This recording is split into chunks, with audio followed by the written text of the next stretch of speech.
Welcome to Roslin diaries. ಇವತ್ತು ನಾವು ಮಾತಾಡ್ತಾ ಇರೋದು ಮೇಯ್ನಾಗಿ ಟಾಪಿಕ್ ಹಾರ್ಟ್ ಅಟ್ಯಾಕ್ ಬಗ್ಗೆ. ಆರ್ಟರೀಸ್ ಒಳಗೆ ಬ್ಲಡ್ ಸರ್ಕ್ಯುಲೇಷನ್ ಸ್ಮೂತಾಗಿ ಹೋಗಬೇಕು, ಹಾಗಾಗಿ ಹಾರ್ಟ್ ಫಂಕ್ಷನ್ ಒಳ್ಳೆ ಇರುತ್ತೆ. ಹಾರ್ಟ್ ಅಟ್ಯಾಕ್ ಅಂದರೆ ಪರ್ಸೆಂಟೇಜ್ ಮೇಲೆ ಡಿಪೆಂಡ್ ಆಗುತ್ತೆ. ಹಾರ್ಟ್ ಅಟ್ಯಾಕ್ ಬರೋದು 100% ಬ್ಲಾಕೇಜ್. ಈ ಆರ್ಟರೀಸ್ ಇದೆಯಲ್ವಾ, ಆರ್ಟರೀಸಲ್ಲಿ ಕೊಲೆಸ್ಟ್ರಾಲ್ ಅಂತ ಒಂದು ಕಂಟೆಂಟ್ ಇದಾಗುತ್ತೆ. ಓಕೆ, ಆ ಕೊಲೆಸ್ಟ್ರಾಲ್ ಕಂಟೆಂಟ್ ಜಾಸ್ತಿ ಆದಾಗೆ ಬ್ಲಡ್ ಸರ್ಕ್ಯುಲೇಷನ್ ಕಮ್ಮಿ ಆಗುತ್ತೆ. ಅದು 100% ಬ್ಲಾಕ್ ಆಗೋತ್ತಿಗೆ ಬ್ಲಡ್ ಸರ್ಕ್ಯುಲೇಷನ್ ಕಂಪ್ಲೀಟಾಗಿ ಬ್ಲಾಕ್ ಆಗುತ್ತೆ, ಬ್ಲಡ್ ಕ್ಲಾಟ್ ಆಗುತ್ತೆ. ಆವಾಗ ನಮಗೆ ಇಮಿಡಿಯೇಟ್ ಹಾರ್ಟ್ ಅಟ್ಯಾಕ್ ಆಗೋದು. ಸರ್ಕ್ಯುಲೇಷನ್ ಎಲ್ಲ ಕಡೆ ಸ್ಟಕ್ ಆಗಿಬಿಡುತ್ತೆ. ಬ್ರೈನ್ ಆಗಲಿ, ಕಾಲು ಕೈ ಆಗಲಿ, ಎಲ್ಲ ಕಡೆ ಬ್ಲಡ್ ಸರ್ಕ್ಯುಲೇಷನ್ ಪಂಪ್ ಮಾಡೋದು ಹಾರ್ಟಿಂದ. ಯಾವ ಕಾರಣದಿಂದಾಗಿ ಹಾರ್ಟ್ ಅಟ್ಯಾಕ್ ಬರುತ್ತೆ? ಅದೇ ಕಾಂಪಿಟೇಷನ್ ಬಿಲ್ಡ್ ಆಗ್ತಾ ಇದೆ, ಮಾರ್ಕೆಟಿಂಗ್, ಕಾರ್ಪೊರೇಟ್ ಲೈಫ್ ಬಿಲ್ಡ್ ಆಗ್ತಾ ಇದೆ, ಸ್ಟ್ರೆಸ್ ಲೆವೆಲ್ ಆಗ್ತಾ ಇದೆ. ಸೊ ದ ಮೇಯ್ನ್ ಬಂದು ಕಾರಣ ಹಾರ್ಟ್ ಅಟ್ಯಾಕ್ಗೆ ಅಂದರೆ ಮೇಯ್ನಾಗಿ ನಾನು ಕನ್ಸಿಡರ್ ಮಾಡೋದು ಇವಾಗದ ಜನ್ರೇಷನ್ ಸ್ಟ್ರೆಸ್. ನಮ್ಮ ಬ್ಲಡ್ ಸರ್ಕ್ಯುಲೇಷನ್, ಶುಗರ್ ಲೆವೆಲ್ ಎಲ್ಲನೇ ಇನ್ಕ್ರೀಸ್ ಮಾಡುತ್ತೆ. ಯಾಕಂದರೆ ಮೆನ್ ವುಮೆನ್ 9:1 ಅಂದರೆ 9 ಜನರು ಗಂಡಸರಿಗೆ ಹಾರ್ಟ್ ಅಟ್ಯಾಕ್ ಇದ್ದರೆ 1 ಹೆಂಗಸರಿಗೆ. ಆದರೆ ಇವಾಗ ಆಗಲ್ಲ, 3 ಹೆಂಗಸರಿಗೆ ಆದರೆ 7 ಗಂಡಸರಿಗೆ. ಅವರಿಗೊಂದು ಸ್ಟ್ರೆಸ್ ಲೆವೆಲ್ ಕೂಡ ತುಂಬಾ ಕಮ್ಮಿ ಇತ್ತು. ಇವಾಗ ಮಾಡರ್ನ್ ಜನ್ರೇಷನ್ ಅಂದರೆ ಎಲ್ಲರೂ ಕೆಲಸ ಮಾಡ್ತಾ ಇದ್ದಾರೆ, ಗಂಡಸರಾಗಲಿ ಹೆಂಗಸರಾಗಲಿ. ಸ್ಟ್ರೆಸ್ ಲೆವೆಲ್ ಜಾಸ್ತಿ ಆಗುತ್ತೆ, ಅವ್ರದ್ದು ಫಾಸ್ಟ್ ಫುಡ್ ತುಂಬಾ ಜಾಸ್ತಿ ಆದ ಕಾರಣ ಹಾರ್ಟ್ ಅಟ್ಯಾಕ್ ಜಾಸ್ತಿ ಬರುತ್ತೆ. ಸೆಕೆಂಡ್ ಬಂದ್ಬಿಟ್ಟು ಆಯಿಲ್ ಕಂಟೆಂಟ್ ಫುಡ್. ನೀವು ರಿಫೈನ್ಡ್ ಆಯಿಲ್ ಮಾಡಿ, ಇಂಡಿಯಾದಲ್ಲಿ ತುಂಬಾ ಜನರು ಅತಿ ಕಮ್ಮಿ ಬೆಲೆಗೆ ಆಯಿಲ್ ನೋಡ್ತಾರೆ, refined oil. So cholesterol 3 type ಇದೆ. ಒಂದು low density lipoprotein, high density lipoprotein, ಮತ್ತೆ ಬಂದು ಟ್ರೈಗ್ಲಿಸರೈಡ್. ಈ ಟ್ರೈಗ್ಲಿಸರೈಡ್ ತುಂಬ ಜನರಿಗೆ ಗೊತ್ತಿರಲ್ಲ ಏನು ಅಂತ. ಇದು ಬಂದ್ಬಿಟ್ಟು ಮೇಯ್ನ್ ಕಾರಣ ಹಾರ್ಟ್ ಅಟ್ಯಾಕ್ಗೆ.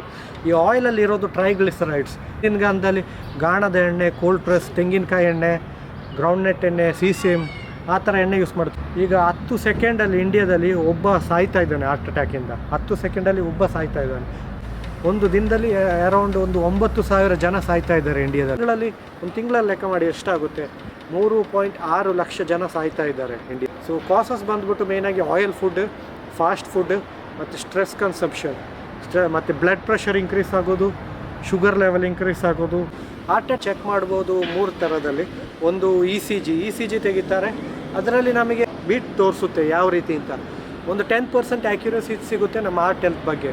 ಅದು ಸಿ ಟಿ ಸ್ಕ್ಯಾನ್ ನಮಗೆ ಎಷ್ಟು ಪರ್ಸೆಂಟೇಜ್ ಬ್ಲಾಕೇಜ್ ಆಗಿದೆ ಹಾರ್ಟಲ್ಲಿ, ಅದು ಆರ್ಟರೀಸ್ ಒಳಗೆ ಆ ಚರ್ಬಿ, ಕೊಲೆಸ್ಟ್ರಾಲ್ ಎಷ್ಟು ಬ್ಲಾಕ್ ಆಗಿದೆ ಅಂತ ನಮಗೆ ತೋರಿಸುತ್ತೆ. ಅದೊಂದು ಬಟ್ಟು ಅದರಲ್ಲಿ ನಮಗೆ 3 ಥರ ಇದು ನೋಡ್ಬೋದು: HDL, LDL, triglycerides main culprit ಕೊಲೆಸ್ಟ್ರಾಲಿಗೆ. ಓಕೆ, ಮತ್ತು HDL ಹೈ ಡೆನ್ಸಿಟಿ ಲಿಪೋಪ್ರೋಟೀನ್ ಅಂತ ಹೇಳ್ತೀವಿ, ಮತ್ತು LDL ಲೋ ಡೆನ್ಸಿಟಿ ಲಿಪೋಪ್ರೋಟೀನ್. ನಮ್ಮ ಬಾಡಿಗೆ ಬೇಕಾಗಿರೋ ಒಳ್ಳೆ ಕೊಲೆಸ್ಟ್ರಾಲ್ LDL ಅಂದರೆ ತುಂಬ ಕೆಟ್ಟ ಕೊಲೆಸ್ಟ್ರಾಲ್. ಟ್ರೈಗ್ಲಿಸರೈಡ್ಸ್ ಯಾರಿಗೂ ಗೊತ್ತಿರಲ್ಲ ಏನು ಟ್ರೈಗ್ಲಿಸರೈಡ್ಸ್ ಅಂತ. ತುಂಬಾ ಕೇರ್ಫುಲ್ ಆಗಿರಬೇಕು, ಯಾಕಂದರೆ ಹಾರ್ಟ್ ಅಟ್ಯಾಕ್ ಮೇಯ್ನ್ಲಿ ಬರೋದು ಟ್ರೈಗ್ಲಿಸರೈಡಿಂದ. ಆ್ಯಂಜಿಯೋಗ್ರಫಿ ಅಂದರೆ ಟ್ಯೂಬ್ ಹಾಕ್ತಾರೆ, ಯಾವ ಕಡೆ ಬ್ಲಾಕ್ ಆಗಿದೆ ಅಂತ ನಾವು ಕಂಡುಹಿಡಿಬೋದು. ಪರ್ಸನಿಗೆ ಹಾರ್ಟ್ ಅಟ್ಯಾಕ್ ಇಮಿಡಿಯೆಂಟ್ ಆಗಿದರೆ ನಾವು CRP ಅಂತ ಹೇಳ್ತೀವಿ. CRP ಅಂದರೆ ಕಾರ್ಡಿಯೋ ಪಲ್ಮೋನರಿ ರಿಸೋರ್ಸಿಟಿ. ಸೊ ಇದೇನು ಮಾಡುತ್ತೆ ಅಂದರೆ, ನಿಮಗೆ ಇನ್ ಕೇಸ್ ಒಬ್ಬನಿಗೆ ಹಾರ್ಟ್ ಅಟ್ಯಾಕ್ ಆಗಿ ಒಂದು ಕೊಲಾಪ್ಸ್ ಆದ, ನೀವು ಏನು ಮಾಡ್ಬೋದು? ಒಂದು 5 ಸತಿ ಚೆಸ್ಟಿಗೆ ಪುಷ್ ಮಾಡಬೇಕು. ಓಕೆ, 5 ಸತಿ ಪುಷ್ ಮಾಡಿ ಬಾಯಲ್ಲಿ ನಾವು ಆಕ್ಸಿಜನ್ ಕೊಡಬೇಕು. ಹಾಗೆ 5 ಟೈಮ್ಸ್ ರಿಪೀಟ್ ಮಾಡಿ ಆಕ್ಸಿಜನ್. ನೀವು ಎಲೆಕ್ಟ್ರಿಕ್ ಶಾಕ್ ಕೊಡಬೇಕು. ಓಕೆ, ಎಲೆಕ್ಟ್ರಿಕ್ ಶಾಕ್ ಏನಾದರೂ ಪರ್ಪಸ್ ಕೊಟ್ಟರೆ ಹಾರ್ಟ್ ಬೀಟ್ ಪುನಃ ಪಂಪ್ ಆಗೋ ಚಾನ್ಸಸ್ ಇರುತ್ತೆ, ಹಾಗಾಗಿ ಅವನ್ನ ಬದುಕಿಸ್ಬೋದು.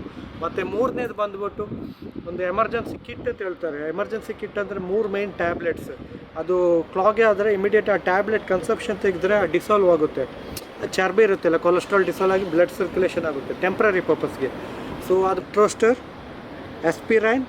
ಈಗ 10 ದಿನದ ಕೆಲಸ ಕೇವಲ 2-3 ದಿನದಲ್ಲಿ ಕಂಪ್ಲೀಟ್ ಮಾಡಬೇಕು ಅಂದರೆ ಒತ್ತಡ ಜಾಸ್ತಿ, ಕಾಂಪಿಟೇಷನ್ ತುಂಬ ಜಾಸ್ತಿ ಕಾರ್ಪೊರೇಟ್ ಲೈಫಲ್ಲಿ, ಮಾರ್ಕೆಟಿಂಗ್ ಆಗಲಿ ಎಲ್ಲ ಫೀಲ್ಡಲ್ಲೂ ಕೂಡ ಎಲ್ಲರಿಗೂ ಪ್ರೆಷರ್ ಇದೆ. ಸ್ಟ್ರೆಸ್ ಲೆವೆಲ್ ತುಂಬಾ ಕಮ್ಮಿ ಮಾಡಿ. ಇದು ಮೆಡಿಟೇಷನಿಂದ ಆಗುತ್ತೆ, ಯೋಗದಿಂದ. ಎಲ್ರಿಗೂ ಸ್ಟ್ರೆಸ್ ಬರುತ್ತೆ, ಝೀರೋ ಸ್ಟ್ರೆಸ್ ಯಾವ ಮನುಷ್ಯನೂ ಇಲ್ಲ. ಸ್ಟ್ರೆಸ್ ಲೆವೆಲ್ ಒಂದು ಲೆವೆಲ್ ಕಮ್ಮಿ ಮಾಡಬೇಕು ನಾವು. ಸ್ಟ್ರೆಸ್ ಬರೋದು ನಾವು ಮೈಂಡ್ ನಾವು ಡಿವಿಯೇಟ್ ಮಾಡಬೇಕು, ಬೇರೆ ನಮಗೆ ಯಾವುದರಲ್ಲಿ ಖುಷಿ ಕೊಡೋದು. ಹಾರ್ಟ್ ಕೂಡ ಸ್ವಲ್ಪ ಹೆಲ್ದಿ ಆಗಿರುತ್ತೆ. ಸ್ಟ್ರೆಸ್ ಲೆವೆಲ್ ತುಂಬಾ ಕಮ್ಮಿ ಮಾಡಿದ್ರೆ ಅಷ್ಟೇ ನೀವು ಬದುಕ್ತೀರಾ, 5-10 ವರ್ಷ ಎಕ್ಸ್ಟ್ರಾ ಬದುಕ್ತೀರಾ. ಇವಾಗದ ಲೈಫಲ್ಲಿ ನೋಡ್ಬೋದು ಯಂಗ್ಸ್ಟರ್ಸ್ 20 ವರ್ಷ 30 ವರ್ಷ. ಇವಾಗ ರೀಸೆಂಟಾಗಿ ಕೇಳಿರ್ಬೋದು ನೀವು, IT ಕಂಪ್ನಿಯಲ್ಲೂ ಕೂಡ ಲೇಡಿ 20+ ಲೇಡಿ, ಅವಳಿಗೆ ಒತ್ತಡ, ಪ್ರೆಷರ್ ಜಾಸ್ತಿಯಾಗಿ ಅವಳು ಎಕ್ಸ್ಪೈರ್ ಅಲ್ಲು ಅಂತ. ಅದು ಕೂಡ ಸ್ಟ್ರೆಸ್ಸಿಂದ ಬ್ಲಡ್ ಪ್ರೆಷರ್ ಇನ್ಕ್ರೀಸ್ ಆಗಿ. ಹಾಗಾಗಿ ಇವಾಗ ಒತ್ತಡ ಜಾಸ್ತಿ ಆಗ್ತಾ ಇದೆ, ಕೆಲಸದಲ್ಲಿ ಒತ್ತಡ. ನಾವು ರಿಫೈನ್ಡ್ ಆಯಿಲ್ ಯೂಸ್ ಮಾಡ್ತಾ ಇದ್ದೆ ಅಂದರೆ ಟ್ರೈಗ್ಲಿಸರೈಡ್ಸೇ ಇರೋದು ರಿಫೈನ್ಡ್ ಆಯಿಲ್, ಕೊಲೆಸ್ಟ್ರಾಲ್ ಅಂತ ಯಾವ ಇದರಲ್ಲೂ ಹೇಳಲ್ಲ. ವೆಜ್ಜಲ್ಲಿ ರೆಡ್ ಮೀಟ್ ತುಂಬಾ. ರೆಡ್ ಮೀಟ್ ಅಂದರೆ ಬೀಫ್, ಮಟನ್ ಆಗಲಿ ತುಂಬ ಕೊಲೆಸ್ಟ್ರಾಲ್ ಇರುತ್ತೆ, ಕಮ್ಮಿ ಮಾಡಿ. ಇವಾಗದು ಗೊತ್ತು ತುಂಬ ಅಡಲ್ಟ್ರೇಷನ್ ಕೂಡ ಆಗ್ತಾ ಇದೆ, ಅದು ಕಮ್ಮಿ ಮಾಡಿ. ನಾನ್ ವೆಜ್ ಮೇಯ್ನಾಗಿ ಫಿಶ್ ಕಡೆ ಹೋಗಿ, ಫಿಶ್ ಕಡೆನೂ ಟ್ರೈ ಮಾಡಿ. ಅಂದರೆ ಫಿಶ್ ಸಿಹಿಯಿಂದ ಸಿಗೋದು, ಅಡಲ್ಟ್ರೇಷನ್ ತುಂಬಾ ಕಮ್ಮಿ ಇರುತ್ತೆ ನಿಮಗೆ ಹೆಲ್ದಿಯಾಗಿ. ಫಿಶಲ್ಲಿ ಬಂದುಬಿಟ್ಟು ಸ್ಯಾಲ್ಮನ್ ಬೆಸ್ಟ್ ಫಿಶ್ ಅಂತ ಹೇಳ್ತೀನಿ. ಆದರೆ ಇಂಡಿಯಾದಲ್ಲಿ ತುಂಬ ಜಾಗದಲ್ಲಿ ಸ್ಯಾಲ್ಮನ್ ಅಂದರೆ ಏನು ಅಂತ ಗೊತ್ತಿರಲ್ಲ. ಇದು ಐಲ್ ಅಂತ ಹೇಳ್ತಾರೆ. ಮ್ಯಾಕ್ರಲ್ ಫಿಶ್ ಬಂದು ತುಂಬಾ ಫ್ಯಾಟಿ ಆಸಿಡ್ಸ್ ಒಳ್ಳೆಯದು, ಪ್ರೋಟೀನ್ ಕೂಡ ಹೈ.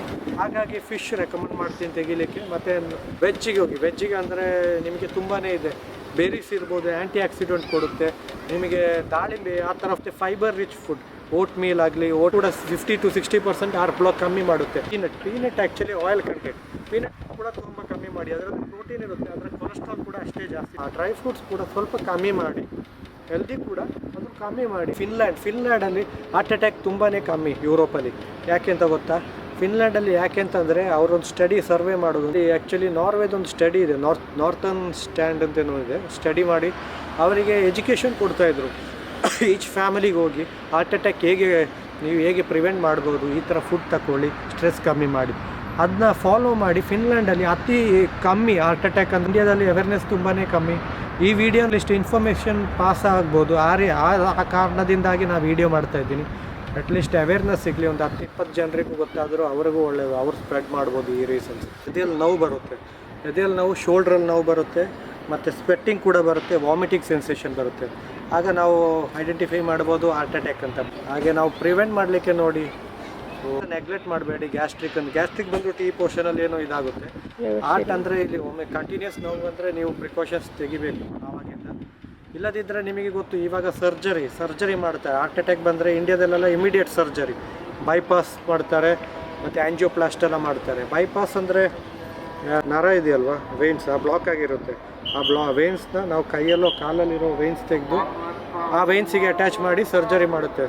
ಆದ ಕಾರಣ ಲೈಫ್ ಸ್ಟೈಲ್ ನೋಡಿ, ಇನ್ನೊಂದು 10-20 ವರ್ಷ ಇನ್ನೂ ಬದುಕ್ಬೋದು ನೀವು ಒಳ್ಳೆ ರೀತಿ. ಹೋಪ್ ಈ ವಿಡಿಯೋ ನಿಮಗೆ ಇನ್ಫಾರ್ಮೇಟಿವ್ ಆಗಿರಬೇಕು.